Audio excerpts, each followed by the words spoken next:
संगत जी, हम आपके अपने चैनल गुरु बंदगी में आपका स्वागत करते हैं।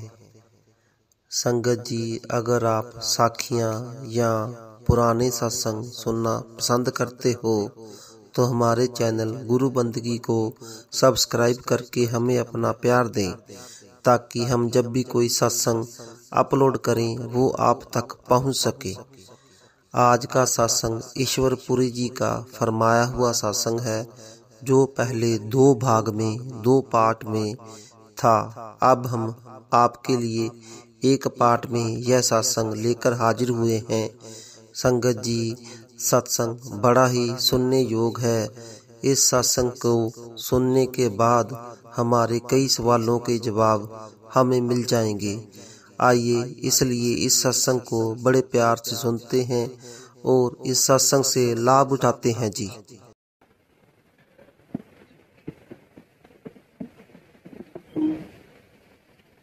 केवल एक रिश्ता सच्चा और असल है, और वो गुरु का रिश्ता है। बाकी सब रिश्ते हिसाब किताब के, कर्मों के हिसाब करने के रिश्ते हैं। इसलिए जो पल गुरु की याद में निकल जाए वही पल सफल पल है। गुरु की याद हर वक्त दिल में रखनी चाहिए। कोई खास समय नहीं है कि सुबह उठ के सिर्फ गुरु को याद करना है, सुबह उठ के भजन सिमरन अभ्यास करना है, लेकिन गुरु को याद हर समय रखना चाहिए।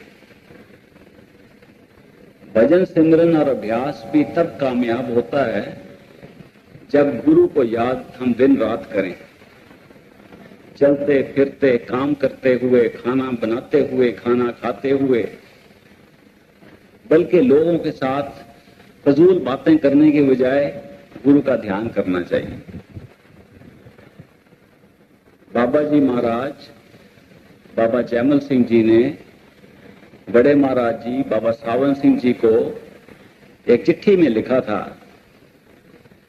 कि जब वो मिलिट्री की नौकरी करते थे कि दिन का प्रोग्राम कैसा होना चाहिए। उन्होंने कहा कि सारा दिन सूरमे की तरह बहादुर बन के अपनी ड्यूटी पूरी करनी चाहिए। ये सोच के नहीं करनी चाहिए कि ये पैसा कमाने के लिए काम कर रहे हैं। ये सोच के करना चाहिए कि ये गुरु की सेवा है, गुरु के हुक्म से कर रहे हैं, और इसलिए करना चाहिए कि गुरु का हुक्म है। जब गुरु का हुक्म समझ के हम काम करें, अपने वेतन के लिए, तनख्वाह के लिए, पैसे के लिए ना करें, तो चाहे पैसा मिलता है उसके लिए। बड़े महाराज जी का ये हुक्म था कि जो भी सिख अपना रोजाना का काम, दुनियादारी का काम, पैसा रुपया कमाने का काम गुरु का हुक्म समझ के करेगा, वो सारा समय अभ्यास के बराबर गिना जाएगा। इसलिए सारा दिन जो काम किया जाए उसको गुरु का हुक्म समझ के करना चाहिए और सेवा के भाव से करना चाहिए। जब शाम हो जाए तो वापस आके अपने घर वालों के दरमियान, दोस्त मित्र के दरमियान दुनिया की फजूल बातें और दुनिया की गपशप नहीं लगानी चाहिए, बल्कि परमार्थ की बात करनी चाहिए। हो सके तो कोई अच्छी पुस्तक पढ़नी चाहिए, कोई पोथी पढ़नी चाहिए, कोई ग्रंथ पढ़ना चाहिए, और उसके बाद ऐसी बात करनी चाहिए जिससे गुरु का ख्याल आए और गुरु के दर्शन का शौक पैदा हो। जब ऐसी बात हो जाए उसके बाद सबको नमस्कार करके अपने कमरे में अलहदगी में, अकेलेपन में गुरु को याद करना चाहिए, नमस्कार करना चाहिए और शुक्र करना चाहिए कि धन सतगुरु, तुम्हारी वजह से मैंने सारा दिन कितना अच्छा निभाया है और तुम्हारी याद हर वक्त रही, और जो मैंने दिन में काम किया तुम्हारे हुक्म के मुताबिक अपनी कोशिश से किया। इसके बाद भजन में बैठ जाना चाहिए और सोने से पहले थोड़ी देर, चाहे आधा घंटा, चाहे पौना घंटा, चाहे 15 मिनट, थकावट के हिसाब से भजन में बैठना चाहिए, सिमरन करना चाहिए, शब्द को सुनना चाहिए और फिर सो जाना चाहिए। सुबह तड़के 3 बजे उठ के फिर अभ्यास को शुरू करना चाहिए। और सुबह का अभ्यास जो है बहुत अच्छा होता है। उस वक्त कोई शोर शराबा नहीं होता, सब सो रहे होते हैं, कोई कोई जागता है। उस टाइम पे उठ के 3 बजे बहुत दया मेर हो रही होती है। सतगुरु एक दया मेर का भंडार और टोकरा लेके घूम रहे होते हैं कि कोई इंतजार कर रहा है। उस वक्त किसी ने गप्पा लेना है तो अच्छा मौका होता है। वो टाइम अपना भजन सिमरन में लगा के तैयार हो जाना चाहिए। अगर समय है काम पे जाने के लिए तो फिर थोड़ी देर सो जाना चाहिए। उसके बाद तैयार होके सतगुरु का नाम फिर लेके अपने काम पर चले जाना चाहिए। अगर ऐसा प्रोग्राम हमारा दिन रात का बन जाए, किसी की मजाल नहीं कि कोई बाल भी भींगा कर सके, किसी के हाथ में नहीं, काल तो क्या, काल की कोई ताकत सामने नहीं आ सकती। सतगुरु का सिमरन जो है, जो 5 नाम का सिमरन हमें नाम दान पे बख्शा गया है, उसमें इतनी ज्यादा ताकत है कि कोई नेगेटिव पावर, कोई काल की या मन की ताकत उसके सामने नहीं ठहर सकती। कोई दुनिया की ताकत सामने नहीं ठहर सकती।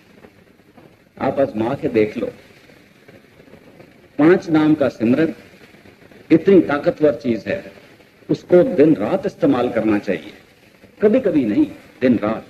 मन को आदत डालने के लिए आप दिन रात सिमरन करो।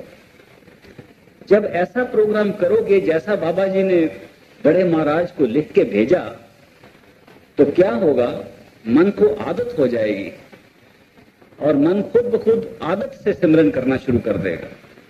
रात को सोते समय आप देखेंगे कि मन फिर भी सिमरन कर रहा है। अगर रात को नींद खुल जाए तो आप देखोगे कि मन उस वक्त भी सिमरन कर रहा है। एक दफा बड़े महाराज जी के पास में गया तो मैंने कहा, ये भजन करना, सिमरन करना मुश्किल होता है क्योंकि बहुत ख्याल मन में आ जाते हैं। तो बहुत मुस्कुरा के हंस के बोले, बेटा तुम क्यों कष्ट करते हो, तुम क्यों भजन करते हो, अपने मन से करवाओ। ये इतनी गंभीर बात उन्होंने कह दी।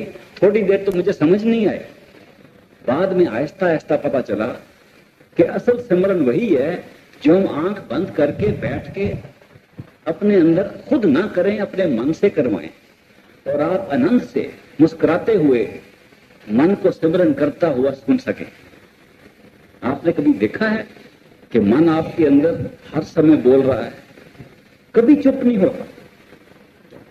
मन कभी एक सेकंड के लिए, 1 मिनट के लिए चुप नहीं होता, हर समय बोल रहा है। आप आंख बंद करके देख लो, खोल के देख लो, जागते हुए देख लो, सोए हुए देख लो, मन सोचता जाएगा, कुछ ना कुछ बड़बड़ाता रहेगा, कुछ ना कुछ बोलता रहेगा। जिस चीज को हम विचार कहते हैं वो भी मन की बोली है। अब मन और आत्मा की जो गांठ बंधी हुई है, जो इकट्ठे ऐसे बंधे हुए हैं, उनको खोलना ही अभ्यास का काम है।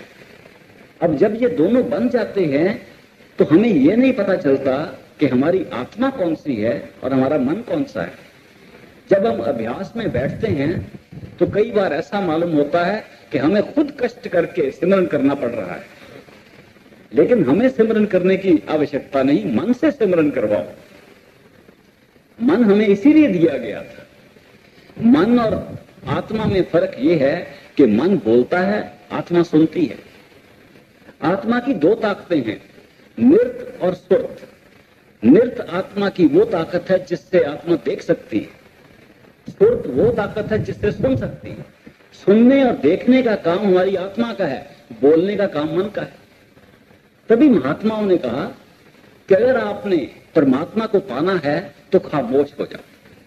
मुसलमान फकीर ने कहा है, खामोश पंज नौबत बिश्नौज आसमाने। अगर तुम खामोश होकर सुनो तो 5 नौबत, 5 शब्द तुम्हारे अंदर गूंज रहे हैं। मुश्किल यह है कि हम खामोश नहीं होते, हमारा मन बोलता रहता है और हम समझते हैं ये हम बोल रहे हैं। हमारा मन विचार करता है, हम समझते हम विचार कर रहे हैं। हमारा मन दलील करता है, हम समझते हम दलील कर रहे हैं।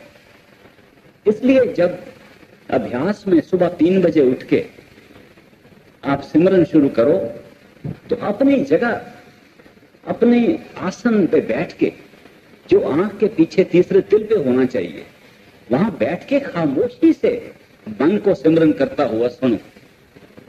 मन से सिमरन करवाओ।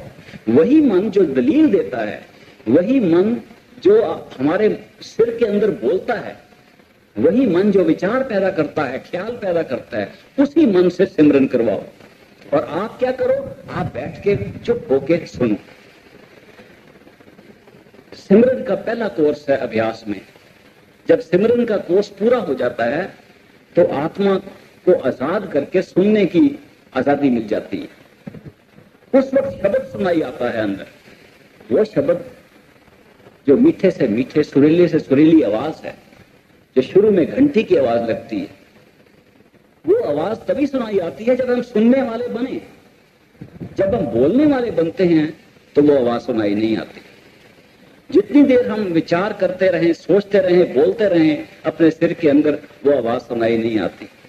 जब हम सुनने वाले बन जाते हैं तो शब्द की आवाज सुनाई आ जाती है। सिमरन का आधा काम यही है कि वो हमें सुनने वाला बना दे। हम तीसरे तिल में बैठ के अपने मस्तक के पीछे ख्याल से बैठ के अपनी तवज्जो वहां इकट्ठी करें। तवज्जो इकट्ठी करने का क्या मतलब है कि जिस ख्याल से हम सारी दुनिया में फैले हुए हैं, उसी ख्याल को वापस लाके अपनी आंख के पीछे इकट्ठा करें। ये तवज्जो को इकट्ठा करना इसलिए जरूरी है क्योंकि वो शब्द जिसको हमने पकड़ना है, जो ग्रैंड ट्रंक एक्सप्रेस है, जो सबसे सीधी नॉन स्टॉप फ्लाइट है, जो हमें सीधे अपने दुर्दरगाह में ले जा सकती है, वो शब्द उसी तीसरे तिल में आंख के पीछे दिन रात गूंज रहा है। हमारा ख्याल बाहर निकला हुआ है, हम बाहर मुखी हुए हैं, इसलिए हमें सुनाई नहीं आ रहा। क्योंकि हमने वहां तवज्जो इकट्ठी करके बैठ के शब्द को सुनना है, इसलिए हमें सिमरन का कोर्स पूरा करना पड़ता है और अभ्यास करना पड़ता है। इस अभ्यास से हम सुनने वाले बन जाते हैं, और जब हम सुनने वाले बन जाते हैं तो दयालु सारी दया हमें अंदर से दे देता है। इसलिए संत महात्मा इतने प्रेम से, प्यार से समझाते हैं कि आप अपने तीसरे तिल पर आंख के पीछे बैठ के उस शब्द को ध्यान से सुनो, उस सिमरन को ध्यान से सुनो। और ये मन बहुत चालाक है, इसमें चतुराई है। ये मन कोशिश करता है कि हम बाहर मुखी रहें। आप देखो, अगर आप आधा घंटा बैठते हो भजन और मन कहता है चलो कोई बात नहीं, आधा घंटा ले लो मेरे टाइम में से, बाकी तो मेरा ही टाइम है, और कल से फैसला कर लो कि नहीं आज तो मैंने 2 घंटे बैठना है। देखो पहले आधे घंटे में कितनी लड़ाई करेगा आपके साथ। पहला आधा घंटा नहीं बैठने देगा क्योंकि आपने फैसला कर लिया कि 2 घंटे बैठना है। इतनी दलीलें लगाएगा, आज तो थक गए हैं, आज तो कुछ कर नहीं सकते, कल से शुरू कर लेंगे, कोई बात नहीं, आज क्या जरूरी बात है, अभी समय है, बाद में कर लेंगे। ये इतनी दलीलें देके, ये सब एक्सक्यूजेस बना के, दलील बना के बाहर निकलने की कोशिश करता है। इसके साथ लड़ाई करके इसको आंख के पीछे बैठा के मस्तक के अंदर अपनी तवज्जो इकट्ठी करनी है। जब हम मन को शब्द सिमरन का अभ्यास सिखाते हैं तो मन की एक आवाज होती है, आपने कभी सुनी होगी। जब आप आंख बंद करके भजन में बैठते हो तो भजन जो सिमरन शुरू करते हो वो किसकी आवाज में होता है? वो आपकी आवाज, दरअसल आपकी आवाज नहीं की, वो आपके मन की आवाज। अगर मन की आवाज को आप अच्छी तरह सिमरन में लगा दें और सिमरन को आहिस्ता आहिस्ता पुकारें, जल्दी से नहीं। ये कोई घास कटने वाली बात नहीं है कि जल्दी जल्दी सिमरन करके तो उठ जाए। ये तवज्जो को इकट्ठे करने वाली बात। इसलिए जब भी सिमरन करें तो सिमरन के 5 शब्द को ऐसे अलग अलग बोलना चाहिए ताकि तवज्जो एक एक शब्द में आए, एक एक लफ्ज ध्यान से सुने। ये मन बोल रहा है पांचों नाम को अलग अलग सुनो। जितने ध्यान से सुनते हैं उतनी तवज्जो वहां इकट्ठी होती है। जितने आप गंभीर तरीके से उसको बोलोगे शब्द को, उतनी ज्यादा तवज्जो आंख के पीछे इकट्ठी हो। ये नहीं कि बिल्कुल मध्यम आवाज में बोलो, आहिस्ता बोलो लेकिन जोर से बोलो। जोर से इसलिए बोलो ताकि और कोई ख्याल की आवाज ना सुनाई आ सके। अब जो पुराने अभ्यासी हैं उनका एक अनुभव है, हम फायदा उठा सकते हैं।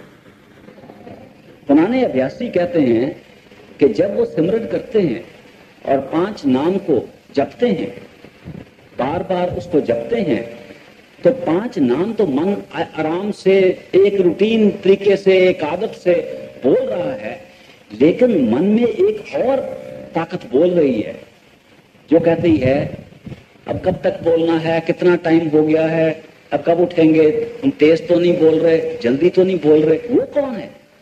वो भी मन है। जब हम मन को सिमरन में लगाते हैं तो मन की कोशिश ये होती है कि सिमरन को दबा के जुबान पे ले आए और आप फिर फ्री होके आजाद होके बाहर भाग जाए।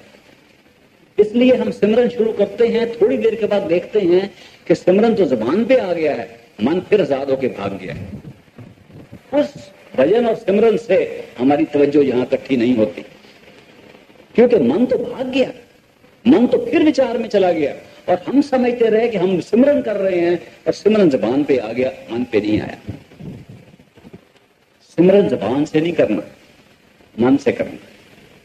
अगर मन दूसरी आवाज में बोलना शुरू कर दे तो पहली आवाज को बंद नहीं करना, दूसरी आवाज को उसी सिमरन में फिर शामिल कर लेना। अगर आप देखें कि भजन करते करते जब आप सिमरन कर रहे हैं तो उस वक्त एक और आवाज आपके दिमाग में बोल रही है, उस आवाज को भी सिमरन में लगा दो। दोनों आवाज का सिमरन सुनो। अगर तीसरी आवाज आए उसको भी सिमरन में लगाओ, रोकना नहीं सिमरन। 5 शब्द का सिमरन अपने तरीके से करते जाना है और जो भी आवाज आए उसको सिमरन में लगाओ।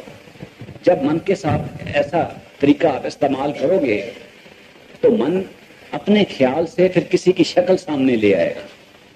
कोई बच्चा याद आ गया, घर वाली याद आ गई, घर वाला याद आ गया, कोई दोस्त मित्र याद आ गया, कोई काम करने वाला याद आ गया, कोई बिजनेस का काम याद आ गया, कोई ना कोई शक्ल सामने ले आता है। किस लिए? ताकि तवज्जो फिर बाहर जाए। अगर सिमरन करते करते अभ्यास में ऐसी कैफियत पैदा हो जाए कि मन कोई और शक्ल हमारे सामने ले आए तो लड़ाई नहीं करनी, जो सामने शक्ल आए उसको भी सिमरन में लगा दो। जो आवाज आए, जो शक्ल नजर आए, जब अभ्यास 3 बजे सुबह आप कर रहे हो सबको सिमरन पे लगाओ। आप देखोगे कि अगर इस तरीके से आप सिमरन करोगे तो ऐसा लगेगा कि सारी दुनिया सिमरन आपके सिर के अंदर कर रही है। जब आप सब तरीके के मन की आवाज को खामोश करके सबको सिमरन में लगा दोगे, अंदर से शब्द के धुनकार आपको सुनाई आ जाएगी। ये छोटा सा नुक्ता है जो कई कई बरस हम अपने टेक में लगे हुए अभ्यास को उसी तरह बना लेते हैं जैसे मंदिर में, मस्जिद में, गुरुद्वारे में जाने का काम है कि भाई ये तो करना है, चलो आज कर लिया, आज मत्था टेक के आ गए हैं। तो हम भजन सिमरन को भी ऐसा बना के वहीं के वहीं बैठे रहते हैं। लेकिन भजन सिमरन तो एक प्रैक्टिकल चीज है जो हमारे हाथ में दी गई है। सतगुरु की मेहर दया हो रही है, एक जिंदा सतगुरु हमें मिला है जो अंदर इंतजार कर रहा है।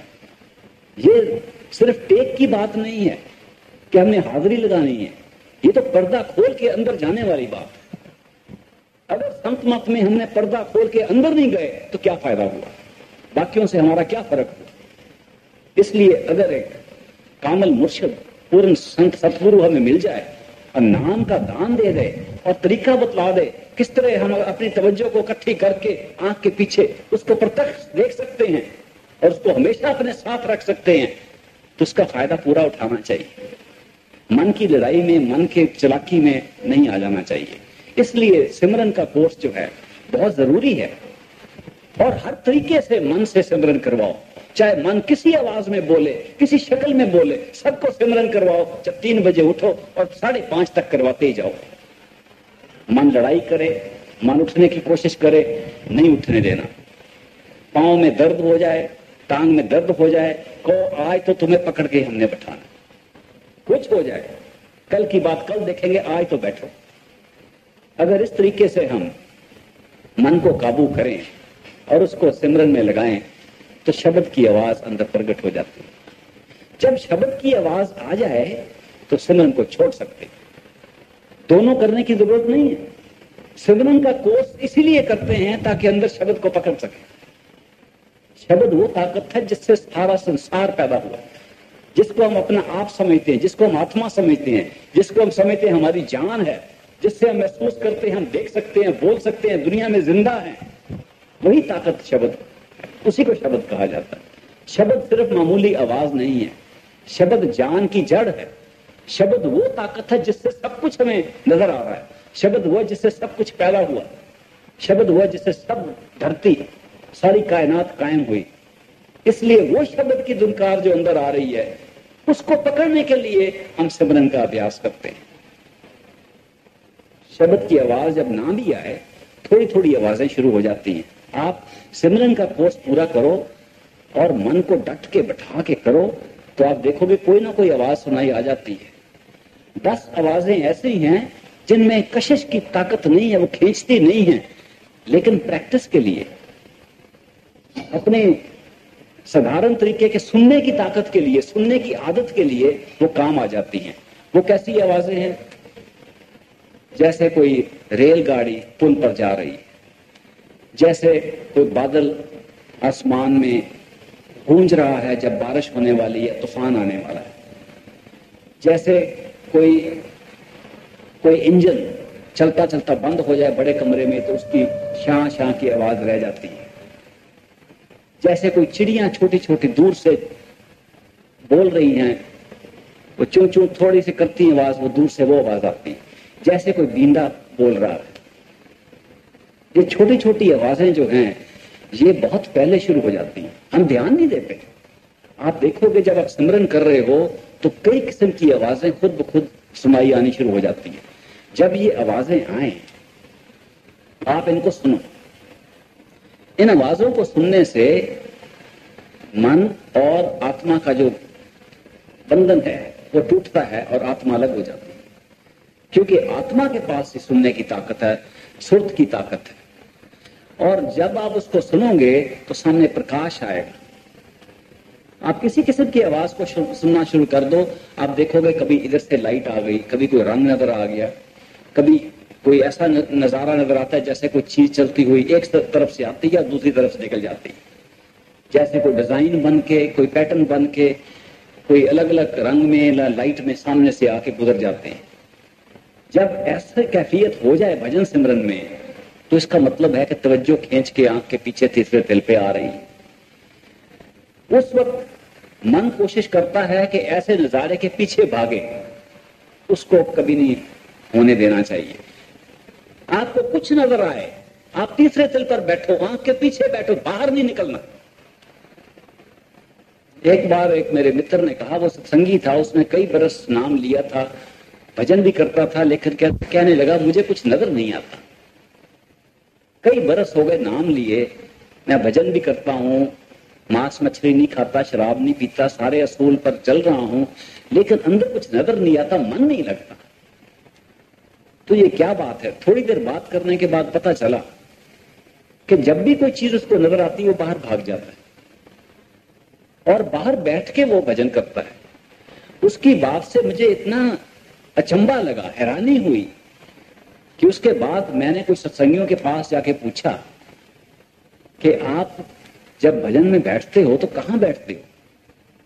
किसी ने कहा हम अपने कमरे के कोने में बैठते हैं, किसी ने कहा हमने छोटा गद्दा रखा हुआ है उसको रख के बैठते हैं, किसी ने कहा हमारे पांव में दर्द है, कोई आर्थराइटिस है, रूमेटिज्म है, इसलिए हम कुर्सी पे बैठते हैं, किसी ने कहा हमने एक मंदिर छोटा सा बनाया हुआ उसमें बैठते हैं, किसी ने कहा हमने खुद घर में गुरुद्वारा बनाया हुआ है, वहां ग्रंथ साहब का प्रकाश करते हैं, उसके सामने बैठ के भजन करते हैं। किसी ने ये नहीं कहा कि मैं माथे के मस्तक के अंदर बैठ के सिर में बैठता हूं। सब ने ये कहा कि हम बाहर गद्दी में, कुर्सी में, बाहर कमरे में बैठते हैं। तो मुझे इस बात की हैरानी हुई कि अगर हम आंख बंद करके कमरे में बैठ जाएं तो हमारा ध्यान कहां जाएगा? कमरे में ही रहेगा। जब हम आंख बंद करके कहीं हम भजन में बैठे हुए हैं तो हमारा ख्याल क्या होगा? इधर दीवार है, सामने दरवाजा है, ऊपर छत है, नीचे फर्श है, और इस ख्याल में हम चाहे 2 घंटे बैठ के उठ जाएंगे, कमरा भी वहीं रहेगा, हम भी वहीं रहेंगे, तो भजन कैसे कामिल होगा? तो भजन कैसे बनेगा? अंदर कैसे तवज्जो जाएगी? पर्दा कैसे खुलेगा? तो लोगों ने कहा कि जी ये तो किसी ने हमें बतलाया नहीं। मैंने कहा आपके पास कोई सत्संग की पोथी है, कोई संत मत पर कोई बानी की पोथी है? तो उन्होंने एक अंग्रेजी की किताब निकाली, स्पिरिचुअल जेम्स। स्पिरिचुअल जेम्स में बड़े महाराज जी की चिट्ठियां हैं जो सत्संगियों ने लिखी थी। तो वो कहने लगे कि ये जो बात आप कह रहे हो कि सिर के अंदर बैठ के भजन करना चाहिए, तीसरे तिल पे बैठ के शुरू करना चाहिए, ये तो हमने सुनी नहीं बात। हमने यही सुनी थी आंख बंद करके भजन करना चाहिए। तो मैंने वो पुस्तक खोली और साधारण तौर पे उसके जब सफे देखे, उसके वर्क देखे, तो एक पेंसिल लेके मैंने जहां भी बड़े महाराज जी का हुक्म था कि भजन सिमरन शुरू ही नहीं हो सकता जब तक आप अपनी तवज्जो आंख के पीछे तीसरे तिल पर ना रखो। जहां भी उन्होंने ये हुक्म दिया था मैंने टिक मार्क करना शुरू कर दिया। 5 मिनट में 16 जगह ऐसी निकल आई। उन्होंने कहा कि हम बाहर मुखी होकर पहले ही बैठे हुए हैं, विचार हमारे बाहर के आ रहे हैं, थोड़ा टाइम हमें मिलता है, थोड़ा समय मिलता है कि हम अपने अंदर बैठ के देख सके। अंदर कहां? मस्तक के अंदर, सिर के अंदर, तीसरे तिल पे। आंख बंद करके आंख के पीछे बैठो, जोर लगा के नहीं। ये कोई वर्जिश की बात नहीं है कि हमने वर्जिश करके आंख के पीछे जाना है। मुझे याद है बड़े महाराज जी ने जब मुझे नाम दिया, बहुत अरसा हो गया, आप शायद यकीन ना करें, मुझे नाम मिले 50 बरस हो, थोड़ा समय नहीं। जब उन्होंने समझाया कि भजन सिमरन करने के लिए आपको आंख के पीछे बैठना चाहिए, तो उन्होंने एक मिसाल देकर समझाया। उन्होंने अपनी उंगली ऐसे ऊपर की और कहने लगे, ये देखो, ये उंगली मेरी ऊपर है, ख्याल करो मैं इस उंगली के ऊपर बैठा हूं, तो वजन तो नहीं पड़ रहा, ख्याल ही है ना। ख्याल से आप इस उंगली के ऊपर बैठ सकते हो, या ख्याल से आप कहीं दूसरे कमरे में बैठ सकते हो। इस वक्त आप चाहो तो ख्याल कर सकते हो कि हम अपने घर में बैठे हुए हैं, बैठे तो यहां सत्संग में, लेकिन ख्याल से घर में बैठ सकते हो। जैसे हम ख्याल से इस उंगली पर बैठ सकते हैं, जैसे हम ख्याल से किसी और शहर में बैठ सकते हैं, जैसे हम ख्याल से अपने घर में बैठ सकते हैं, उसी तरह ख्याल से अपने सिर के अंदर आंख के पीछे पहले बैठो, फिर भजन सिमरन शुरू करो। ये छोटा नुक्ता हम भूल गए। हमने टेक बना के वैसे ही शुरू कर दिया जैसे हम मंदिर, मस्जिद, गुरुद्वारे में जाके मत्था टेक के आ जाते थे। हमने कहा शायद संत मत में भी वही बात है। संत मत तो एक प्रैक्टिकल चीज है, आजमाने वाली चीज है, पर्दा खोलने की चीज है। इसी वक्त जीते जी पर्दा खोलने की चीज है, लेकिन अंदर नहीं जाएंगे तो पर्दा कैसे खुलेगा? इसलिए अगर भजन सिमरन शुरू करना है तो पहले आंख बंद करके अपने आप को महसूस करो कि आप मस्तक के पीछे, आंख के पीछे बैठे हो। ये हमारी आंखें जो हैं, ये जब खोलते हैं तो बाहर देखती है, अगर बंद कर दें, देखें बाहर ही, तो हमारी तवज्जो बाहर ही रहती है, चाहे आंख बंद हो जाए। इसलिए हमने आंख के पीछे बैठ के अंदर से देखना, और ऐसे ख्याल से बैठना है जैसे ख्याल से उंगली के ऊपर बैठ सकते हैं। आंख बंद करके ये सोचना है, ये शरीर और मंदिर है, ये शरीर उसका गुरुद्वारा है, कोई बाहर गुरुद्वारा है ही नहीं, वो नकल बनाई गई है। बाहर जो मंदिर, मस्जिद, गुरुद्वारे बनाए गए हैं, इस गुरुद्वारे, इस मंदिर, इस मस्जिद की नकल बनाई गई है। असल मंदिर, असल गुरुद्वारा, असल मस्जिद यही शरीर है, और इसी शरीर के अंदर बैठना है। बाहर बैठ के कैसे पूछ सकते हैं?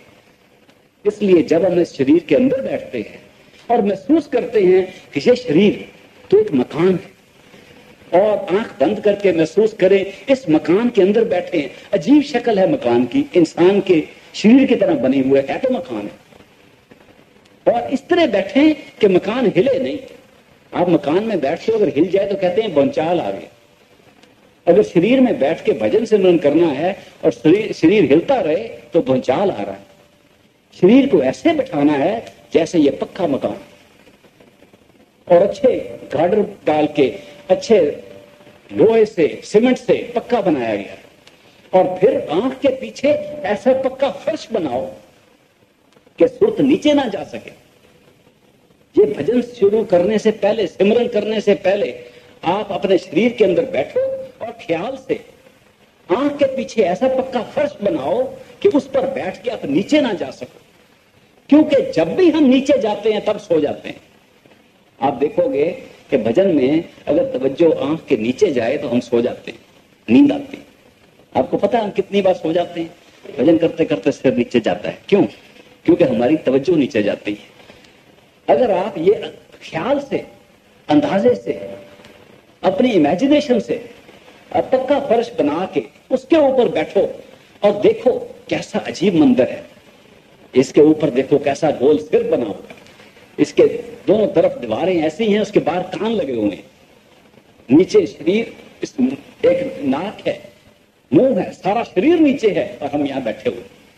ऐसा ख्याल करके फिर वहां बैठ के सिमरन शुरू करो। देखो तवज्जो इकट्ठी होती है कि नहीं।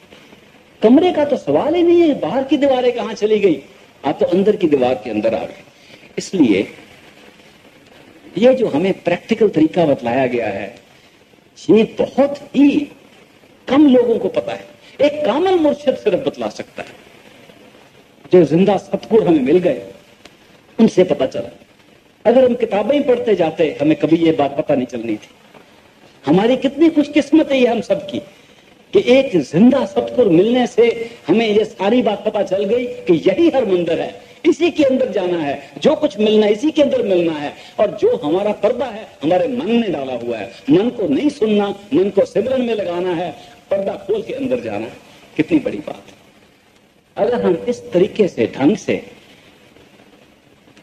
तीसरे तिल पे बैठ के सिमरन करें तो आहिस्ता आहिस्ता तवज्जो वहां इकट्ठी हो जाती है और हम भूल जाते हैं कि हमारे हाथ कहाँ हैं, हमारे पांव कहाँ हैं।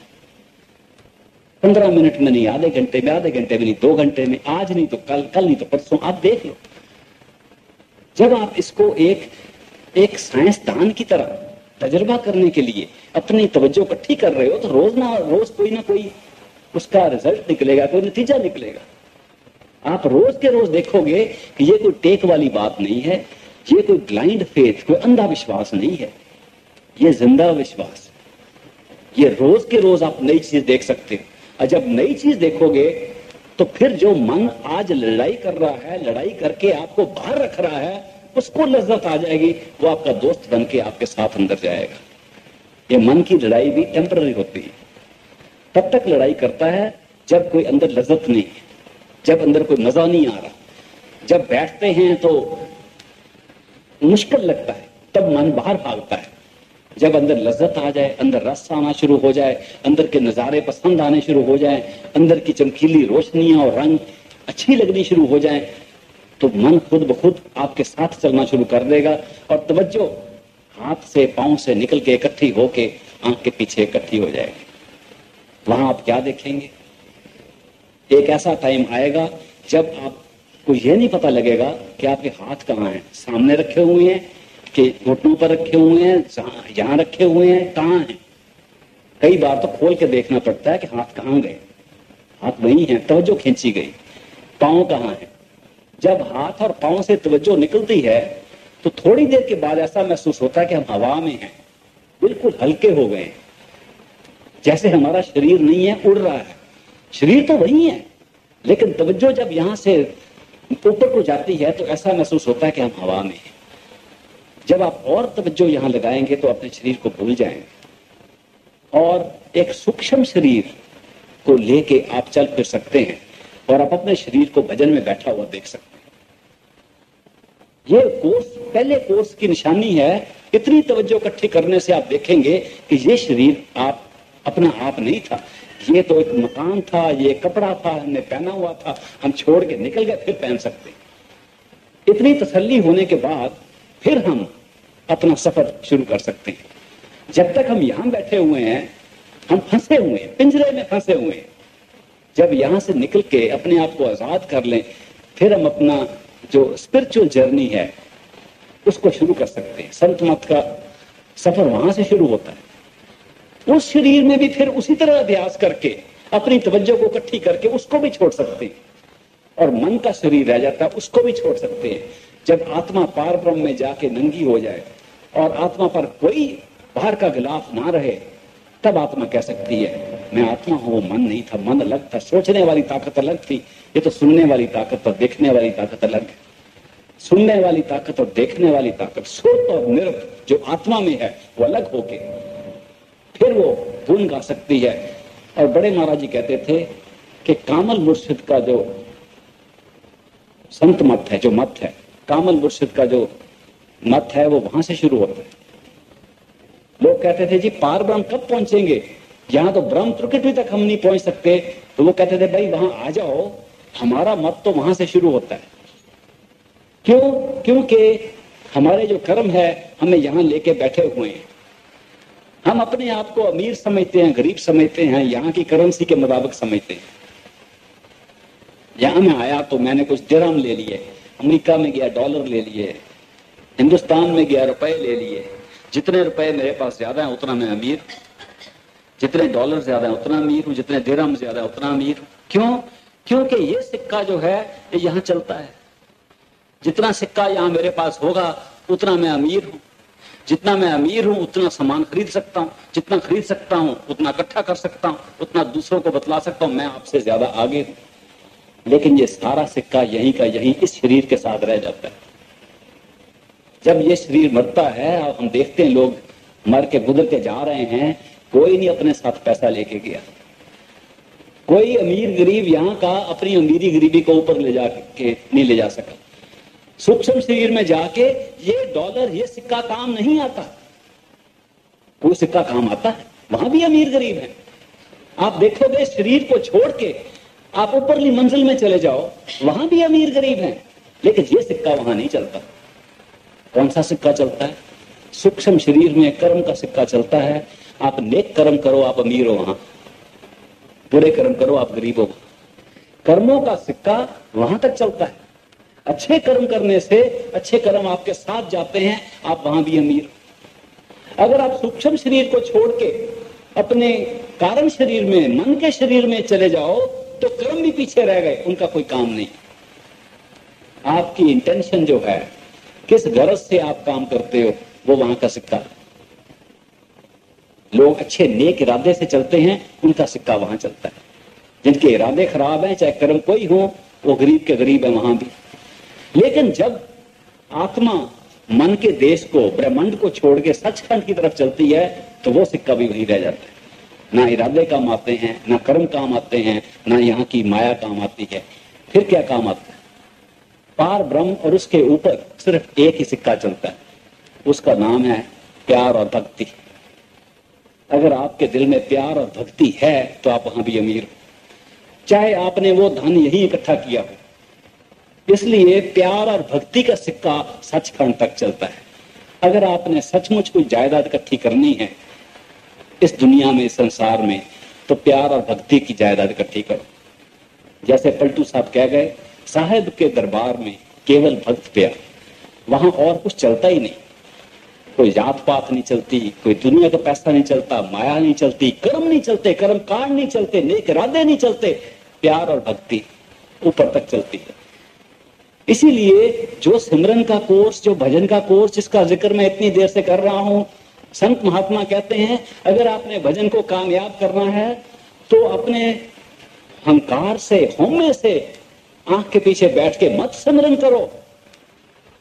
इस अहंकार में मत आ जाओ, मैं 2.5 घंटे सिमरन करता हूं, इस हौमे को लेके मत अपने आप को मारो कि मैंने ये कर लिया। ये मैं को तो खत्म करना है। कोई पता है आपको दुनिया में कौन सी ताकत है जो मैं को खत्म करती है? सिर्फ एक ही ताकत है, और प्यार और भक्ति है। जब आपका प्यार किसी के साथ भी हो जाए तो मैं एक पीछे हो जाता है। और कोई ताकत नहीं पैदा हुई इस संसार में जो मैं को मार सके। मैं को मारने वाली ताकत प्यार और भक्ति है। जब आप प्यार और भक्ति से अपना अभ्यास करो तो मैं जो है, हौमे है, अहंकार है, वो कम हो जाता है। और हमारे और परमात्मा के दरमियान सिर्फ हौमे की दीवार है और कोई दीवार नहीं। प्यार और भक्ति उसका इलाज है। इसलिए भजन पहले दिन से ही प्यार और भक्ति के तौर पे करना चाहिए। भजन को अहंकार और हट से नहीं करना चाहिए। ये हठ योग नहीं है, ये सहज योग है। सुरत शब्द योग वो योग जिसमें सुरत शब्द को सुनती है, जिसमें आत्मा शब्द को पाके ऊपर जा सकती है, ये सहज योग है, ये हठ योग नहीं है। ये कोई दम मारने वाले नहीं है कि मैं ये कर सकता हूं। जब मैं ये कर सकता हूं आया तो तरक्की बंद हो जाती है। जब निम्रता के साथ, प्रेम और भक्ति के साथ हम उस सतगुरु को याद करते हुए, उसकी मूर्त को सामने रख के, उसके ध्यान के साथ भजन सिमरन करते हैं तो प्यार और भक्ति बढ़ती है। अब बहुत लोग पूछते हैं कि अगर सारा संत मत प्यार और भक्ति से बना हुआ है तो हमारी प्यार और भक्ति कैसे बढ़ सकती? हम सतगुरु को याद तो करते हैं, मन हमें दूसरी तरफ ले जाता है, तो कोई आसान तरीका है जिससे हमारा भजन सिमरन भी, दुनिया का तरीका तौर भी प्यार और भक्ति वाला बन जाए? तो उसका इलाज बड़ा सादा है। साधारण इलाज ये है, अगर आप किसी दुनिया के आम आदमी को खुश करना चाहो, उसके साथ प्यार डालना चाहो, तो क्या करते? पहले उसकी तारीफ करनी शुरू कर देते। जितनी तारीफ करते हो उतना प्यार आपका बढ़ता है, वो भी खुश होता है। जितना खुश होता है और उसका प्यार भी आपके साथ बढ़ता है। तो पहली बात तो ये है कि अपने सतगुरु की तारीफ करो, उस परमात्मा की तारीफ करो, उसके गुण गाओ। ये लोग भूल जाते हैं कितना जरूरी है कि उसके गुण गाओ।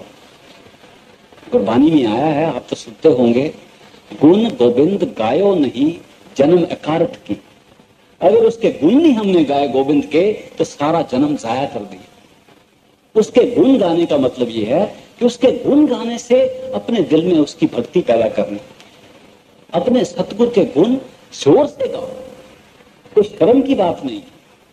और फिर जो वो दे उसका शुक्रिया अदा करो। गुण गाओ और शुक्र करो, प्यार और भक्ति खुद ब खुद बन जाती। ये अपनी हम दुनिया का एक असूल बना सकते हैं अपनी जिंदगी का, कि उसका शुक्र करें और उसके गुण गाएं और फिर उसको, भक्ति को, उस प्यार को अपने भजन सिमरन में लगाएं, ताकि जो असल रास्ता है, असल मार्ग है, उस पर पहुंच सकें और सीधे अपने धपदुर धाम सचखंड में जाकर निवास करें। कोई इंतजार करने की जरूरत नहीं है। ये कोई अगले जन्म का वायदा नहीं है। सतगुरु ने ये नहीं कहा कि अगले जन्म में आपको वहां लेके जाएंगे। उन्होंने कहा है ये सच्चा सौदा है, अभी का सौदा है, नकद सौदा है, अभी लो।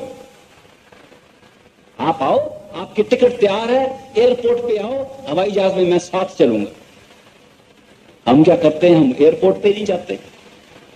अगर हम एयरपोर्ट पर ही ना जाएं, हवाई जहाज हवाई अड्डे पर ही ना पहुंचे, तो सफर कैसे करेंगे? सतगुरु वहां खड़े हैं। इस संत मत के मार्ग में वो एयरपोर्ट हवाई अड्डा कहाँ है? आंख के पीछे, तीसरे तिल पर। सतगुरु कहाँ इंतजार कर रहा है हमारा? आंख के पीछे, तीसरे तिल में। खुद इंतजार कर रहा है और आप देख सकते हो उसी रूप में इंतजार कर रहा है जिस स्थूल रूप में हमें नाम बख्शा है। वो स्थूल रूप में क्यों आया? हमारे लिए आया।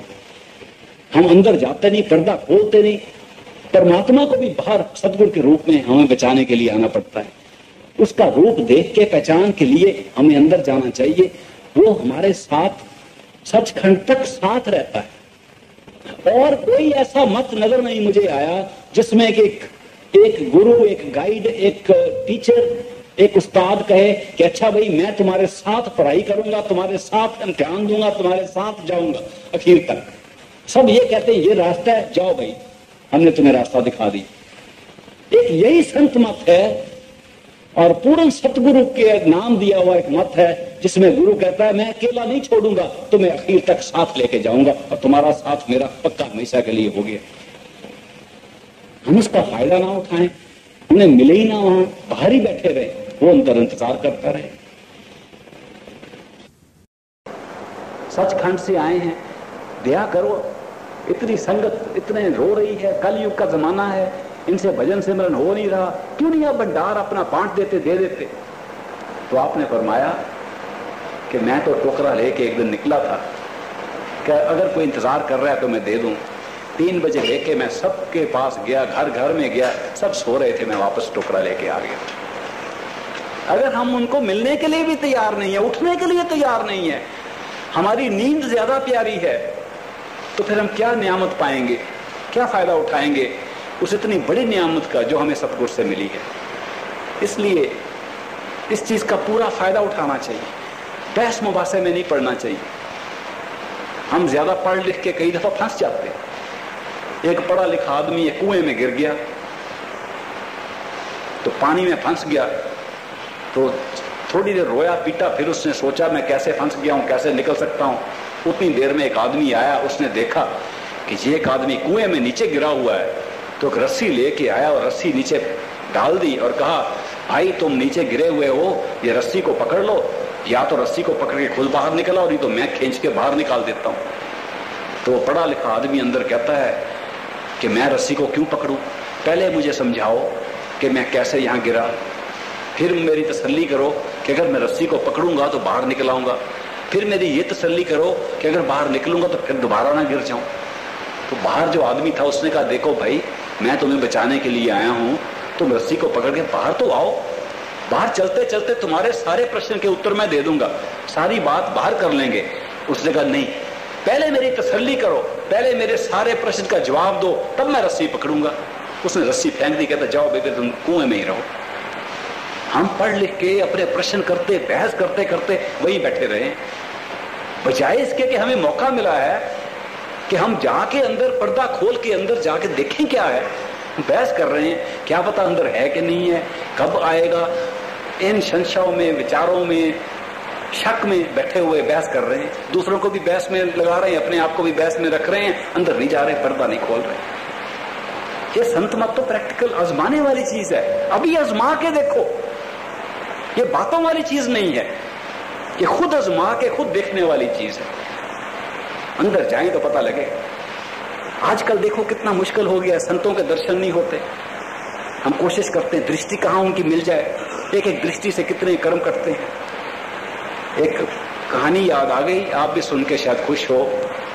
नारद मुनि एक होते थे, आपने नाम सुना होगा। कई ऋषि मुनि हमारे भारत में, इंडिया में हुए हैं। एक मुनि हुए, उनका नाम था नारद। नारद मुनि ब्रह्मा जी के शिष्य थे और ब्रह्मा जी को प्रकट किया हुआ था व्यास में। एक दिन उन्होंने देखा कि लोग भागे जा रहे हैं, तो उन्होंने पूछा भाई तुम कहां जा रहे हो? कहते संत आए हैं, उनके दर्शन करने जा रहे हैं। दूसरे गांव में गए, वहां लोग भागे जा रहे हैं कि भाई कहां जा रहे हो? भाई दर्शन करने जा रहे हैं, महात्मा आए हुए हैं। बड़े हैरान हुए कि ये लोग दर्शन से क्या पा सकते हैं, कोई योग अभ्यास करें तो उनको कुछ मिले, दर्शन से क्या मिल सकता है?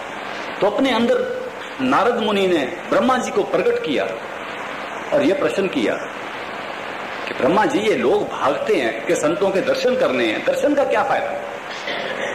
ब्रह्मा जी ने कहा अच्छा ऐसा प्रश्न है तो ऐसा करो, तुम साथ वाली नगरी में जाओ, उस गांव में एक तालाब है, उस तालाब के अंदर एक सांप है, उस सांप से प्रश्न करो, वो तुम्हें उत्तर देगा। तो नारद मुनि ने ब्रह्मा जी के हुक्म के मुताबिक उस नगरी में जाके पूछा कोई इस नगरी में तालाब है? पता लगा हाँ जी पीछे एक छप्पड़ है, तालाब है। वहां पहुंच गए, वहां देखा एक सांप अपना सिर उठाए पानी में खड़ा है। तो सांप को कहने लगे सांप जी महाराज हमें ये बतलाइए कि ये संतों के दर्शन करने का क्या फायदा है? तो सांप ने सिर फेंक दिया और मर गया। तो नारद मुनि बहुत हैरान हुए, फिर अंदर भजन में ब्रह्मा जी को प्रकट किया और कहा ब्रह्मा जी आपने कहा था कि उस गांव में जाओ और सांप इस प्रश्न का उत्तर देगा, तो सांप तो मर गया, उसने जवाब ही नहीं दिया।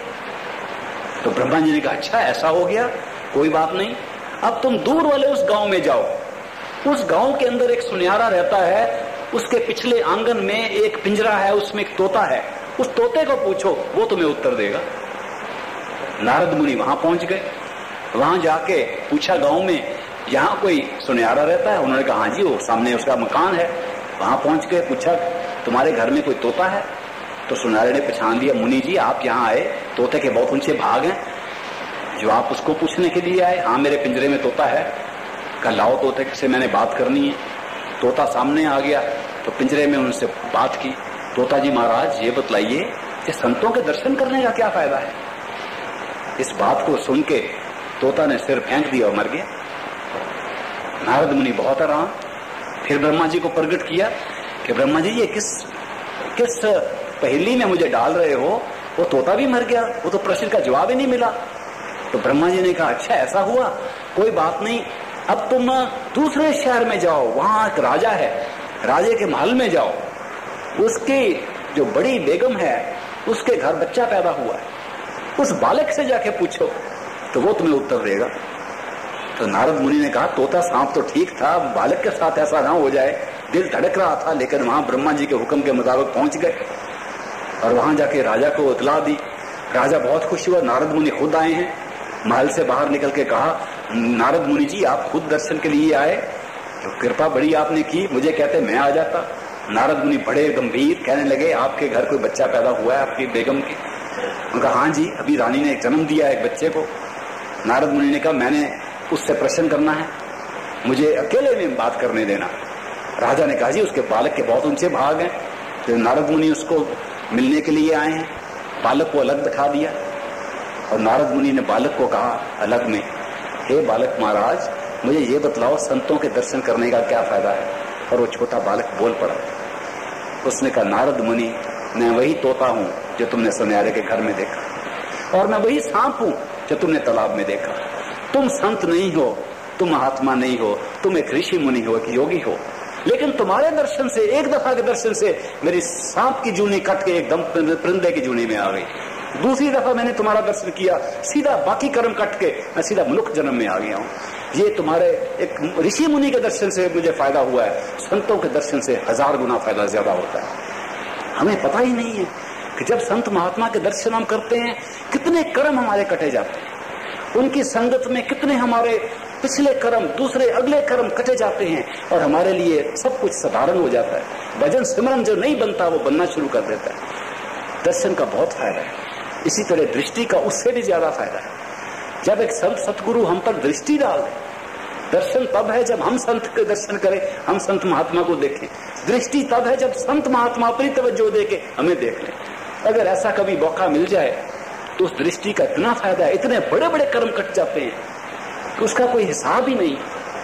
तभी इतने इतने बड़े महात्माओं ने कहा है कि आधे घंटे की कंपनी जो है सतगुरु की, वो सारी उम्र की कमाई, सारी उम्र की किताबों की पढ़ाई से ज्यादा ऊंची है। इसलिए हमें जब मौका मिला है, एक परम संत सतगुरु से नाम मिला है, उनके दर्शन का कभी कभी मौका मिलता है, उसका पूरा फायदा उठाना चाहिए।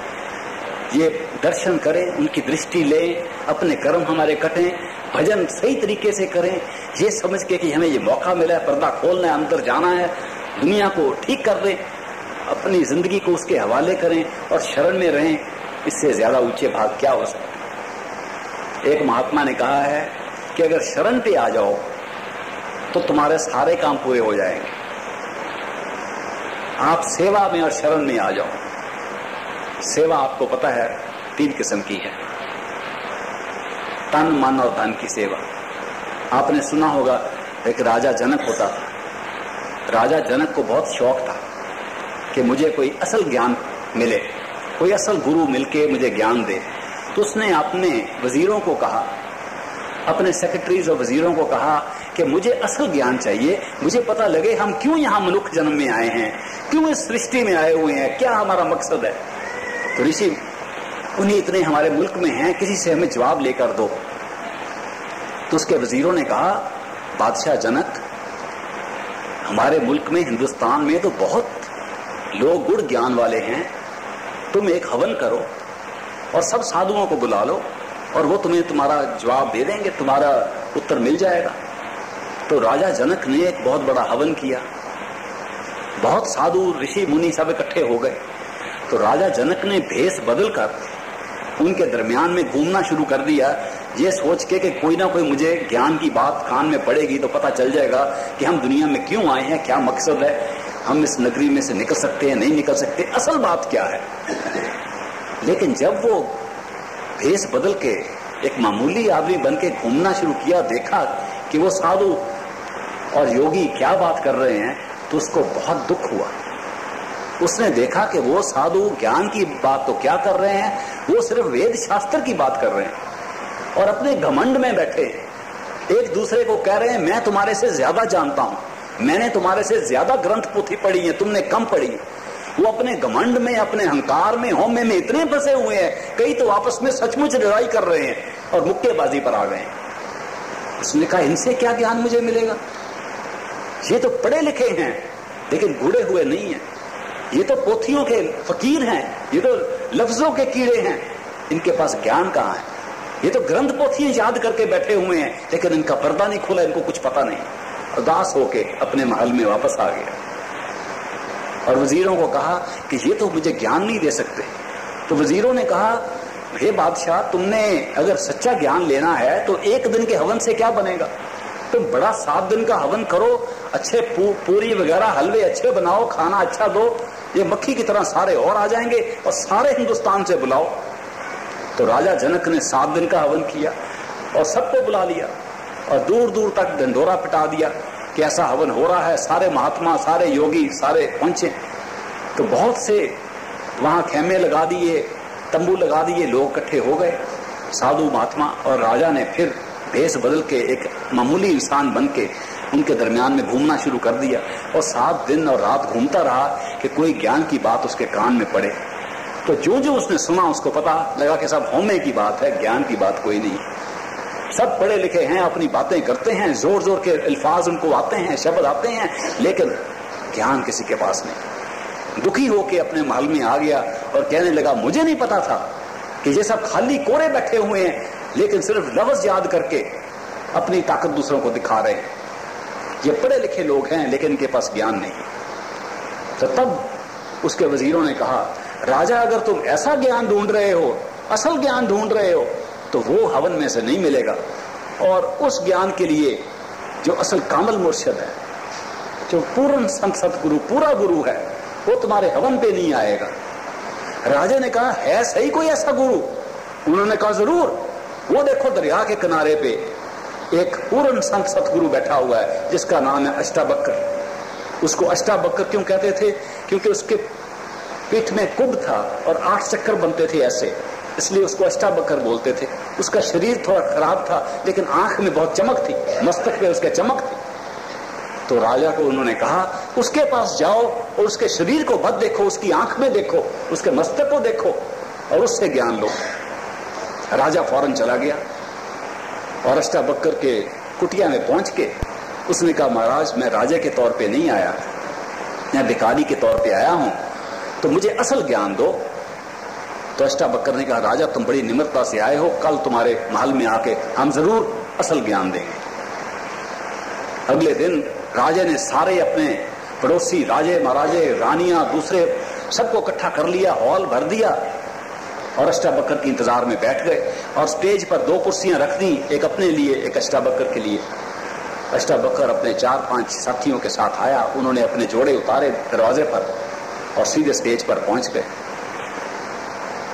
तब अष्टावक्र ने देखा कि लोग जो हैं वो उसके शरीर को देखकर हंस रहे हैं। राजे के जितने संबंधी थे उन्होंने कहा राजे की तो अकल खराब हो गई है, ऐसे आदमी से ज्ञान लेगा? हमने सोचा था कोई अच्छा पढ़ा लिखा आदमी बुला के हमें कोई भाषण सुनवाएगा, कोई ज्ञान की बात करेगा, ये कैसा कुब्बा आदमी बुला लिया, इससे ज्ञान लेगा? जब वो आपस में ऐसी बात कर रहे थे तो अष्टावक्र स्टेज पर बैठ गया और राजे को कहने लगा राजा जनक, आज चमड़े का क्या भाव है? तो राजा ने कहा महाराज, मैं आपकी बात नहीं समझा, हमने तो आपको यहां ज्ञान के लिए बुलाया था, चमड़े के भाव का क्या मतलब हुआ? अष्टावक्र ने कहा क्यों, ये सब चमड़े के दलाल यहां नहीं बैठे हुए? तो राजा ने कहा नहीं महाराज, ये तो मेरे रिश्तेदार बैठे हैं, ये तो राजे महाराजे हैं, ये तो मेरे फैमिली के मेंबर बैठे हुए हैं यहाँ। तो अष्टावक्र ने कहा ओह, मैं समझा शायद चमड़े के दलाल हूं, क्योंकि सब ने मेरी चमड़ी देखी, मुझे तो देखा ही नहीं। तब लोगों को ख्याल आया कि ये तो समझदार आदमी है, तो चुप होके बैठ गए। तब अष्टावक्र ने कहा राजा, तुम कैसा ज्ञान चाहते हो? राजा ने कहा महाराज, ऐसा ज्ञान नहीं चाहिए कि आप मुझे सारी उम्र के अभ्यास में लगा दो और अगले जन्म में ज्ञान मिल जाएगा। मुझे फौरन ज्ञान चाहिए, चुटकी वाला ज्ञान चाहिए, इसी वक्त मिलने वाला ज्ञान चाहिए। तो राजा ने कहा चुटकी बजाने में भी तो टाइम लगता है, तुम चुटकी किसको कहते हो? वो कहने लगा मैं घोड़सवार हूं, घोड़े पर चलता हूं, जितना समय मैं रिकाब में पांव रख के काठी पर बैठने में लगाता हूं उसको चुटकी समझता हूं। आप उतने समय में ज्ञान दे दो तो मुझे मंजूर है। अष्टावक्र ने कहा, राजा जरूर तुम्हें ऐसा ही ज्ञान मिलेगा, लेकिन ऐसे ज्ञान की कीमत देनी पड़ेगी। तो राजा ने कहा, मैं कोई कीमत देने के लिए तैयार हूं, मेरे खजाने खुले हैं, जो मूल मांगते हो मैं इस वक्त देने के लिए तैयार हूं। राजा ने अपना वजीरों को कहा, जो कुछ अष्टावक्र मांगे इसको दे दो। अष्टावक्र ने कहा, मुझे 3 चीजें चाहिए, सिर्फ 3। तो राजा ने कहा, 10 लो, 15 लो, मैं तो अपना हुक्म दे रहा हूं, सब कुछ देने के लिए तैयार हूं। अष्टावक्र ने कहा, 3 ही काफी है, 3 चीजें मुझे दे दो, मैं उसी वक्त तुम्हें चुटकी का ज्ञान दे देता हूं। तो उन्होंने कहा, जी कौन सी 3 चीजें? तो अष्टावक्र ने कहा, मुझे अपना तन दे दो, मुझे अपना धन दे दो और मुझे अपना मन दे दो। जब ये तीनों दे दोगे मैं तुम्हें उसी वक्त चुटकी में ज्ञान दे दूंगा। अब राजा जनक को बड़ी अजीब बात लगी कि ऐसा दाम मांगा है, लेकिन उसको शौक इतना था असल ज्ञान का कि उसने कहा, मुझे मंजूर है। तो अष्टावक्र ने पूछा, राजा अब तुम्हारा शरीर मेरा हो गया? उसने कहा, हुजूर जरूर हो गया, मैंने आपको दे दिया। तो उसने कहा, राजा तब तो मैं तुम्हारे शरीर को जहां मैं चाहूं वहां रखूंगा, इस तख्त को छोड़ के वो जो मैंने अपने जोड़े उतारे थे दरवाजे पर, वहां जाके इस शरीर को बिठा दो, ये तो मेरा शरीर है। राजा उठा, जब मैंने शरीर गुरु के हवाले कर दिया है, जहां बिठाएगा वहीं बैठूंगा। जब वो चल के शुरू किया, उसने जाना दरवाजे की तरफ, तो लोग फिर बोलना शुरू, बड़बड़ाना शुरू कर दी, ये तो राजे की दिमाग ही खराब हो गया है, पहले तो कुब्बे को बुला लिया, अब जोड़े पर बैठ के इसको ज्ञान मिलेगा, ये क्या हो रहा है? तो राजे के मन में विचार आया, इन विचारों को क्या पता, ये तो मेरे महल देखते हैं, मेरे तख्त को देखते हैं, मेरी दुनिया की दौलत को देखते हैं, इसलिए ऐसी बातें करते हैं। जब राजे के मन में ऐसा विचार आ रहा था और वो चल रहा था, अष्टावक्र ने जोर से आवाज दी, राजा वो तुम्हारे मकान नहीं है, तुम्हारे महल नहीं है, तुम्हारी जायदाद नहीं, तुम्हारा तख्त नहीं है, तुम सब मुझे दे चुके हो। तो राजा ने कहा, वो तो सच कह रहा है, वो तो सब धन दौलत मैंने इसको दे दी है, धन तो मैंने अपना सारा गुरु को दे दिया है, ये कैसे मुझे विचार आया?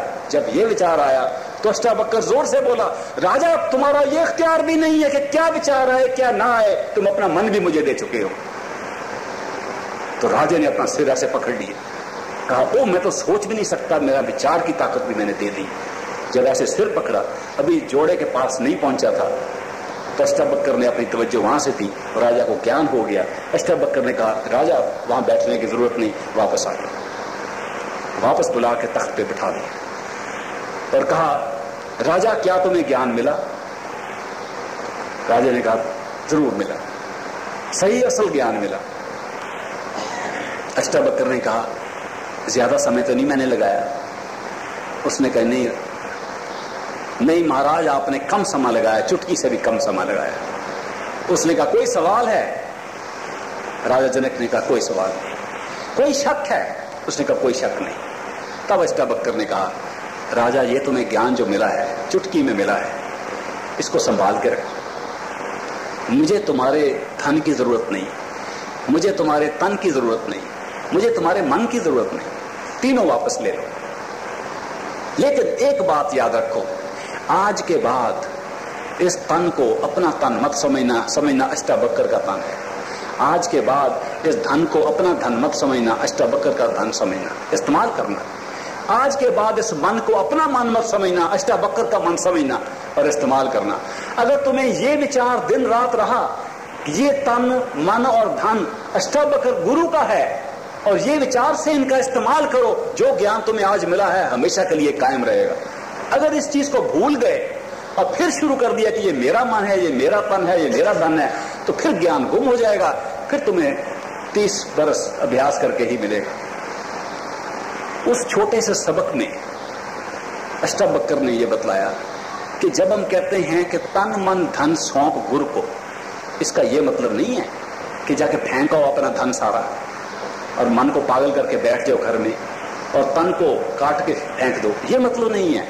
मतलब ये है कि अपने तन को सतगुरु का तन समझो, जहां वो रखे वहां रखो।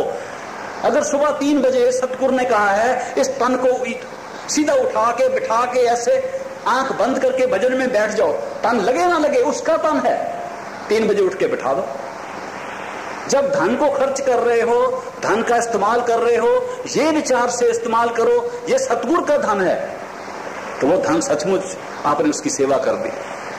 जब मन को तवज्जो खींच के आंख के पीछे लाओ और सतगुरु की सेवा में अर्पण करो, तो वो मन की सेवा है। ये 3 किस्म की सेवा करने से ही, तन और मन और धन की सेवा से असल प्राप्ति होती है। तो छोटे से एक मिसाल से पता चलता है कि हम अपनी जिंदगी में अगर ये सोचें कि ये तन हमारा नहीं, सतगुरु का है, उसने दिया हुआ है, इस्तेमाल के लिए दिया हुआ है, अच्छी तरह इस्तेमाल करें। ये हरबंदर है, ये उसका है, हमारा नहीं है, हमें इस्तेमाल के लिए दिया हुआ है, अच्छी तरह साफ रखें। हम सत्संग घर को, मंदिर को, मस्जिद को कितना साफ रखते हैं, इसको भी साफ रखें। इसके अंदर को गंदी चीज ना डालें। खाने के समय देखें क्या डाल रहे हैं मंदिर के अंदर, कोई गंदगी इसके अंदर ना डालें। इसको एक मंदिर समझ के रखें और सतगुरु का समझें, तो ये धन की सेवा है। अगर धन का इस्तेमाल ये सोच के करें ये सतगुरु का है, उसने इस्तेमाल के लिए दिया हुआ है, वो धन की सेवा है। अगर मन को हम सतगुरु का समझ के उससे सिमरन करवाएं, उसकी ड्यूटी लगा दें कि हर सुबह बैठ के ड्यूटी करो, तुम उसके हो, हम सौंप चुके हैं, तो वो मन की सेवा है। अगर ये तन मन धन की सेवा करें तो अवश्य है कि हमें वो प्राप्ति हो, वो अंदर पर्दा खुले और अंदर से लाइट हो जाए, प्रकाश आ जाए, शब्द सुनाई आ जाए, जिसका इंतजार हम सबको है। ये एक प्रैक्टिकल चीज है। मैंने आपको एक तोते की तरह सुना दी है। मैं भी एक तोते की तरह बोलता हूं। आपने कभी देखा है तोता कैसे बोलता है? जो सुनता है वही बोलता है। मैं भी जो सुनता रहा सतगुरु से वही आपसे सुना दिया। ये ना समझना कि मैं अपनी किसी ताकत से बोलता हूं, ये सतगुरु की ताकत है। सतगुरु की सुनी सुनाई बात आपको सुना रहा हूं। इसको आप अगर हृदय में रखोगे तो आपको बहुत फायदा रहेगा। आप अगर इस पर अमल करोगे तो और भी फायदा रहेगा। एक पढ़ा लिखा आदमी सुथरे को ले गया सत्संग में, पहली तुक पड़ी तो सुथरा उठ के चल पड़ा। तो उसने कहा पढ़े लिखे ने, भाई अभी तो सत्संग शुरू हुआ है, तुम कहां जा रहे हो? कहने लगा ये जो तुक सुनी है इस पर अमल कर रहा हूं, फिर आके अगली तुक सुनूंगा। उसका क्या फायदा? अगर एक कान से सुन के दूसरे से निकाल के मैं चला गया और यहीं का यहीं छोड़ गया, तो सत्संग में आने से, कोई वचन सुनने से तभी फायदा है जो कुछ हम सुने उस पर अमल करें। एक भी तुक याद रहे, एक भी लाइन याद रहे, एक भी बात याद रहे, उसको अमल में ले आए तो सारी दुनिया कायाकल्प हो सकती है, सारी दुनिया में तब्दीली हो सकती है। एक किसी ने पूछा मुझे कोई ऐसा नुस्खा है कि एक ही बात, 1 मिनट की बात याद करके हम दुनिया में संत मत में कामयाब हो जाएं? तो मैंने कहा हर एक लाइन गुरु ग्रंथ साहब पढ़ लो, एक एक तुक उसकी काफी है एक जन्म के लिए। अगर आपने कोई ऐसा छोटा नुस्खा देखना है जिस पर अमल करने से सारी संत मत की कोर्स पूरा हो जाए, इसी को सोच लो। दुख सुख दोनों सम कर जानो और मान अपमान। देखो कितने शब्द, इसको अमल में ले आओ। दुख सुख दोनों सम कर जानो और मान अपमान। जो इस पर अमल कर ले तो पूरा कामयाब सत्संगी हो सकता है। इसलिए ये अमल की बात है, इसको सुन के यहाँ ही छोड़ देना चाहिए, अपने घर ले जाके रोज इस पर अमल करना चाहिए। मैंने आपको ये बात सुना दी, आपके दर्शन हुए, बहुत मेरे ऊंचे भाग है। राधा चला स्टोर पर तो किसी ने बिल्ला लगा दिया यहाँ, वहां बड़ा लोगों को शौक है, छोटे बटन बना के कोई तस्वीर बना देते हैं, कोई छोटी सी बात लिख देते हैं। छोटा सा बिल्ला लगा दिया, यहाँ मेरे पास ही है, यहाँ लेके नहीं आया। उस पर लिखा हुआ है प्रेम भक्ति ही जवाब है, चाहे कोई भी सवाल हो। सब सवालों का एक ही जवाब लिखा हुआ उस पर। सवाल चाहे कोई भी हो, जवाब एक ही है, वो प्रेम और भक्ति है।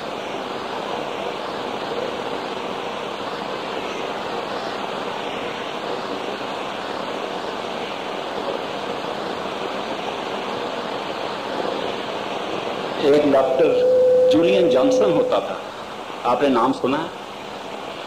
अमेरिका से आया था, सर्जन था, बड़े महाराज जी का सत्संगी था। उसने किताब लिखी है पाथ ऑफ द मास्टर्स, और एक और किताब लिखी है with a great master in India.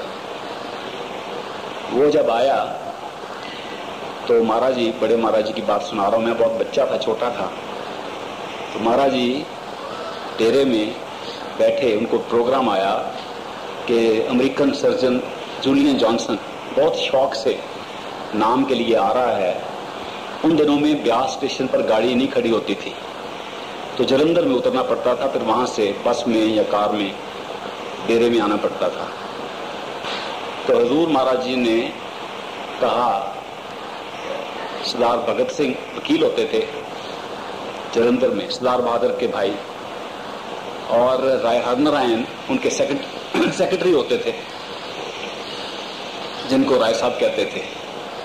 तो हजूर महाराज जी ने कहा, राय साहब वो अमेरिकन जूलियन जॉनसन डॉक्टर आ रहा है, तो उसको आप जाके गाड़ी में ले आओ और मैं भी साथ चलता हूं, लेकिन उसको ना बतलाना कि मैं भी चल रहा हूं। जलंधर में जाके मैं सरदार भगत सिंह के घर में जाके छुप के बैठ जाऊंगा और आप उसको ना बतलाना, उसको गाड़ी में से ले आना, उसको शौक होगा डेरे जाने का, लेकिन आप कहना डॉक्टर को, डॉक्टर अभी थोड़ा सफर है, चलो घर चल के चाय पिए, तुम जरा स्नान कर लो, कुछ अपना मुंह हाथ धो लो, तो फिर डेरे चलेंगे। जब उसको ले आओगे तो फिर मेरे पास ले आना। ये प्रोग्राम बनाया महाराज जी ने, और महाराज जी जाके सरदार भगत सिंह के घर में छिप गए और सरदार भगत सिंह को, वकील को और राय साहब को स्टेशन पर भेज दिया। जब स्टेशन पर गाड़ी आई और डॉक्टर जूलियन जॉनसन उतरा, तो उसको राय साहब ने कहा, हम आपको लेने आए हैं और डेरे ले जाएंगे, महाराज जी आपका इंतजार कर रहे हैं, लेकिन जाने से पहले आप हमारे घर चलो जलंधर में और कुछ मुंह हाथ धो लो, स्नान कर लो और चाय पी लो, फिर हम चलते हैं। तो जूलियन जॉनसन ने कहा कि नहीं नहीं, मेरे पास मुंह हाथ धोने का या चाय पीने का कोई समय नहीं, मेरा दिल तो सतगुरु के दर्शन को तड़प रहा है, मुझे जल्दी से जल्दी डेरे ले चलो। इन्होंने कहा, नहीं कोई ऐसी बात नहीं है, बहुत लंबे सफर के बाद आए हो, हमें तुम घर ले चलते हैं। उसने कहा, नहीं नहीं ऐसी कोई बात नहीं है, मुझे जल्दी डेरे ले चलो। इन्होंने कहा, आपके लिए कोई हम सरप्राइज, कोई अचंभे की बात रखी हुई है, वो दिखाएंगे आपको। उन्होंने कहा, अच्छा भाई फिर चलते हैं, अगर आप जबरदस्ती कहते हो। तो जूलियन जॉनसन को सरदार भगत सिंह के घर ले आए, वो स्टेशन के नजदीक ही था। जब वो घर ले आए और दरवाजा खोला, सामने हुए थे, तो वो हैरान हो गया, हैरान होके उनके चरणों पर उसी वक्त गिर गया और बैठ गया। आधा घंटा बैठा रहा, महाराज जी कुछ नहीं बोले। आधे घंटे के बाद वो फिर डेरे आ गए। उसने रात को एक चिट्ठी लिखी, वो चिट्ठी मैंने पढ़ी हुई है क्योंकि उसकी कॉपी उसने रखी थी टाइपराइटर पर। उस चिट्ठी में उसने लिखा कि मैं इतनी दूर से अमेरिका से चल के आया और बहुत प्रश्न लेके आया, और कई सोचा था सवाल करूंगा जब अपने गुरु को मिलूंगा। गुरु ने ऐसी चाल मेरे साथ चली, ऐसी खेल मेरे साथ खेली सरदार भगत सिंह के घर में पहुंच के, और मुझे इतना हैरान कर दिया, मेरे पास कोई प्रश्न नहीं रहा। और इस आधे घंटे में मुझे वो सब कुछ मिल गया। अगर आज के बाद मुझे कुछ भी ना मिले, मेरा सफर कामल हो गया और पूरा हो गया। ये सतगुरु के दर्शन से, सतगुरु के मौजूदगी में जो कुछ मिलता, उसका मुकाबला ही कोई। उन्हीं दिनों में मेरे ससुर साहब के भाई हैं रामचंद मेहता, वो कश्मीर में रहते थे। उस अरसे के बाद जूलियन जॉनसन के साथ बड़े महाराज जी कश्मीर में गए और उन्होंने जाके सोचा कि बड़े महाराज जी की कोई फोटो अच्छी खिंचानी चाहिए। फोटो कोई नहीं है, उन दिनों में फोटो कोई नहीं थी, बहुत कम थी।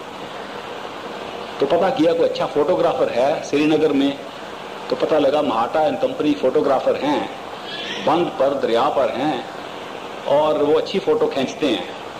तो महाराज जी को नीचे गाड़ी में बिठा के जूलियन जॉनसन ऊपर गया और मेरी घरवाली के चाचा जी जो रामचंद मेहता हैं उनको मिले, वो खड़े थे काउंटर पर। उनको बोला कि मैंने किसी की फोटो खिंचवानी है, लेकिन बहुत अच्छी फोटो बनाना। वो समझे ये कोई टूरिस्ट है, कोई कश्मीरन लड़की है, उसको पकड़ के ले आया है, उसकी फोटो बनवाना चाहता है। तो उसने कहा, हाँ जी हम बहुत अच्छी फोटो बनाते हैं, और अपने असिस्टेंट को कहा, देखो भाई जिसको लेके आया उसकी फोटो बना दो। उस वक्त वो सत्संगी नहीं थे, मेहता फैमिली में कोई भी सत्संगी नहीं था उस वक्त। तो वो असिस्टेंट नीचे गया तो महाराज जी की फोटो बैठ के पोज की हुई दी, जो आजकल कई दफा आप किताबों में भी देखोगे, वो फोटो इस वक्त की खींची हुई है बड़े महाराज जी की। वो फोटो जब खींच ली स्टूडियो में तो उसने असिस्टेंट ने कहा कि 2 दिन के बाद आप ले लेना। जब वो जूलियन जॉनसन 2 दिन के बाद फिर दुकान पे आया तो उसने कहा मेरी फोटो तैयार हो गई है। तो उस वक्त रामचंद्र मेहता ने कहा कि हाँ भाई वो फोटो मैं भी देखूं कैसी बनी है। तो जब वो फोटो खोली तो बड़े महाराज जी की फोटो, कहने लगा तुम पागल हो, तुम डॉक्टर हो, तुमने कोई डॉक्टरी पास की हुई है कि ऐसे ही आए हुए हो? उसने कहा मैं डॉक्टर हूँ, सर्जन हूँ, मैं इलाज करता हूँ। तो उसने कहा तुम ये बूढ़े सरदार की फोटो लेकर क्या कर रहे हो, कश्मीर में इसकी फोटो खिंचाने के लिए आए हो? तो उसने कहा ये सरदार बूढ़ा नहीं है, ये मेरा गुरु है, ये मेरा सतगुरु है, मुर्शिद है। मैं वहां से आया हूं, जो कुछ मुझे मिला है इसी से मिला है, और तुम्हारे मुल्क में रहता है तुम्हें नहीं पता। तो रामचंद्र जी ने कहा कि इस मुल्क में तो गुरु पत्थर कोई उठाओ तो उसके नीचे गुरु मिलेगा, ये तो गुरुओं की नगरी है, इसमें तो गुरु ही गुरु हैं, यहां इनमें मत फंस जाना, ये गुरुओं की बात में मत फंस जाओ। ये तो जो आदमी उठता है गुरु बन जाता है इधर। तुम इतने अक्लमंद हो, इतने बड़े मुल्क से आए हो, डॉक्टर हो, तुम्हें इतने बेवकूफ बना लिए इन लोगों ने। तो जूलियन जॉनसन ने कहा भाई मुझे जो कुछ मिला है, जो मेरी खुशी है, इसी सदगुरु से मिली है, इसलिए मैंने अब जाना है। तो रामचंद्र मेहता ने कहा कि भाई तुम डॉक्टर सच्ची पक्के हो? उन्होंने कहा हाँ जी जरूर डॉक्टर हूं। तो उनको कोई तकलीफ थी, कहने लगे मेरा इलाज करोगे? तो जूलियन जॉनसन ने कहा जरूर करूंगा, तुम मेरे अस्पताल में आ जाओ। तो उन्होंने कहा उसका एड्रेस क्या है अस्पताल का? उन्होंने कहा एड्रेस है डेरा बाबा जैमल सिंह, ब्यास, जिला अमृतसर। तो अपना इलाज कराने के लिए रामचंद्र मेहता वहां पहुंच गए और 7 दिन जूलियन जॉनसन के घर में रहे और महाराज जी के दर्शन नहीं किए, अपना इलाज दवाई से करते रहे। और रोज जूलियन जॉनसन वो अमेरिकन डॉक्टर उठ के जाया करे, अब दर्शन का टाइम हो गया है, अब सत्संग का टाइम हो गया, अब लंगर का टाइम हो गया। तो ये कहीं तो इस इतना अच्छा डॉक्टर है, इतना अच्छा इलाज करता है, इसका दिमाग खराब हुआ है, ये सतगुरु के दर्शन करने जाता है, सत्संग सुनने जाता है, इसको क्या मिलता है? ये सोचते रहे। जब 7 दिन में बेसब्र हो गए तो उन्होंने कहा डॉक्टर भाई एक सच्ची बात बतलाओ कि तुम्हें कोई सचमुच वहां कुछ मिलता है?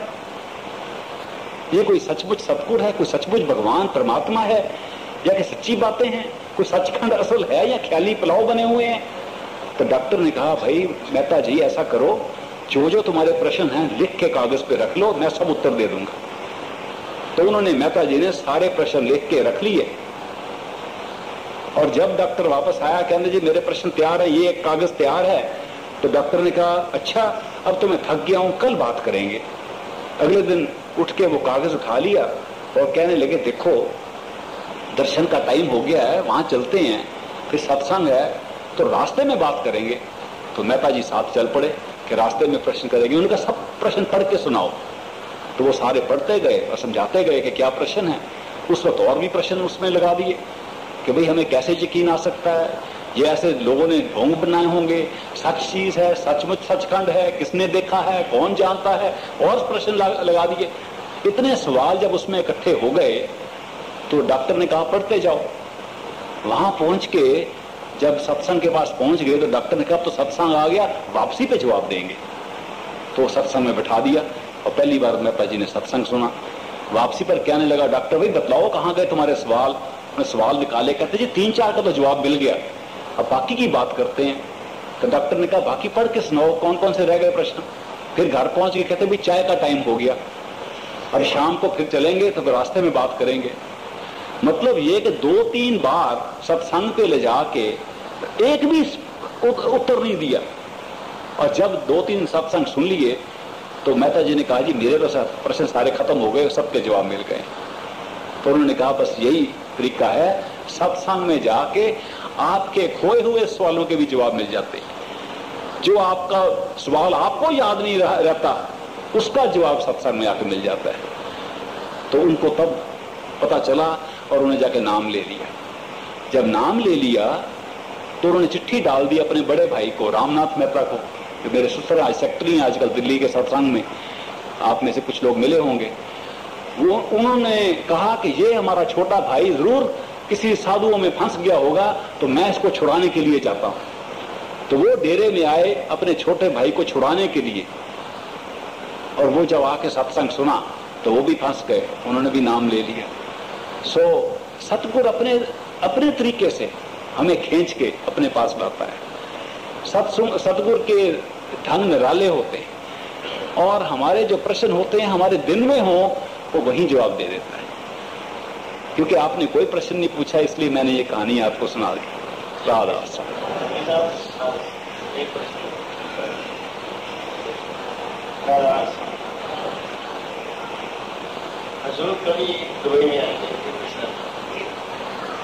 ये तो हजूर ही जवाब देंगे।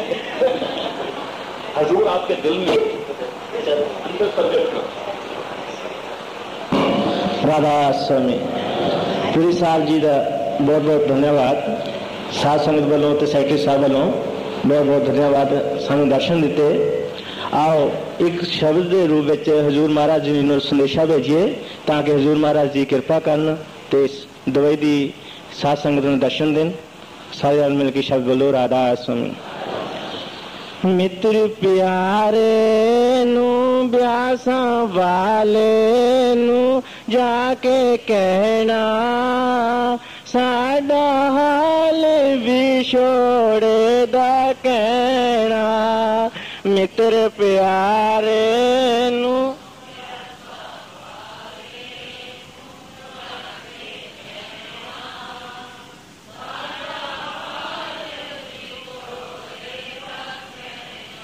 सतगुरु प्यारे नू ब्यासा वाले नू जाके कहना साडा हाल विछोड़े दा कहना। सतगुरु प्यारे